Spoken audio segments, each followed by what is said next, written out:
বন্ধুগণ, যে কথা বলছিলাম ওখানে একটা হাদিস বলছি। বিশ্বনবী সাল্লাল্লাহু আলাইহি ওয়াসাল্লামের স্ত্রী আয়েশা রাদিয়াল্লাহু তাআলা আনহা বলেন, রাসূলুল্লাহ সাল্লাল্লাহু আলাইহি ওয়াসাল্লাম নিজে নিজের জুতাটাকে পরিষ্কার করতেন। সুবহানাল্লাহ। কি করতেন? নিজের জুতাটাকে পরিষ্কার করতেন। পয়লা বলবে জুতাগুলোকে ধুইতেন, বিভিন্ন জিনিসকে পরিষ্কার করতেন। ঠিক বলেন আয়েশা রাদিয়াল্লাহু তাআলা নিজে নিজের জুতাটাকে। আমরা আসলে অন্যকে দায়িত্ব দিতে চাই, নিজে বড় হয়ে অহংকারী হয়ে অন্যকে বলি, স্ত্রীকে বলি, ছেলে মেয়েকে বলি আমি আসলে ব্যস্ত সময় বলে নিজে নিজেরটা করা, এটা বিশ্বনবী সাল্লাল্লাহু আলাইহি ওয়াসাল্লাম। তারপরে তিনি নিজের স্ত্রী বলতেন, নবী করিম সাল্লাল্লাহু আলাইহি ওয়াসাল্লামের কাপড়গুলো ছিঁড়ে যেত, কি করত? ছিঁড়ে যেত, পাঞ্জাবি ছিঁড়ে যেত, পায়জামা ছিঁড়ে যেত, পোশাক ছিঁড়ে যেত, তিনি নিজেই কাপড়টা ছিঁড়ে করতেন। আচ্ছা বলেন তো, আয়েশার বুখারী হাদিস, আয়েশা বলছেন তিনি নিজের কাপড়টা ছিঁড়ে করে সেলাই করে পরতেন।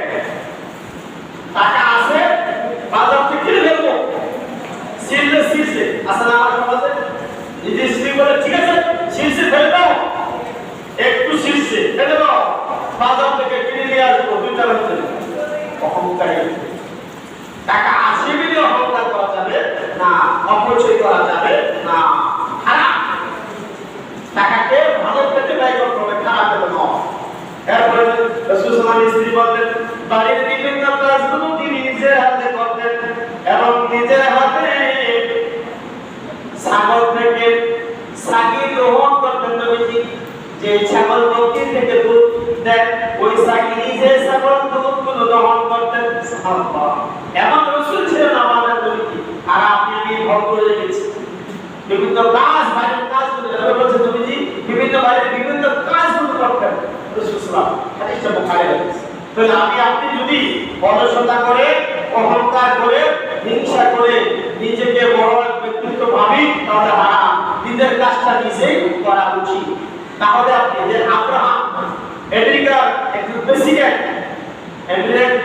ছিলেন, যিনি নিজে করতেন, মুসলিম ছিলেন। আমেরিকার অনেক প্রেসিডেন্টের অনেক বৈশিষ্ট্য আছে। সবচেয়ে গরিব ছিলেন এমন প্রেসিডেন্ট আছে, সবচেয়ে নিঃস্ব ফ্যামিলির লোক কিন্তু আমেরিকার প্রেসিডেন্ট হয়েছে। সবচেয়ে নিম্ন আলো মুসলিম এমন ব্যক্তিত্ব আমেরিকার প্রেসিডেন্ট হয়েছে। ওখানে অমুসলিম রাষ্ট্রকে আমি প্রশংসা করছি না, তাদের একই স্বভাব। অমুসলিম রাষ্ট্ররা সে যোগ্য, তাকে যোগ্যের জায়গায় বসিয়ে দাও। আর আমাদের দেশের অবস্থায় যোগ্য ব্যক্তিকে নামিয়ে অযোগ্য ব্যক্তিকে যোগ্য ব্যক্তির জায়গায় বসিয়ে দেয়, তাহলে সবার ঘুষ খাইতে সুবিধা হয়। আমাদেরকে হেদায়েত দান করো, সবাই বলি আমিন।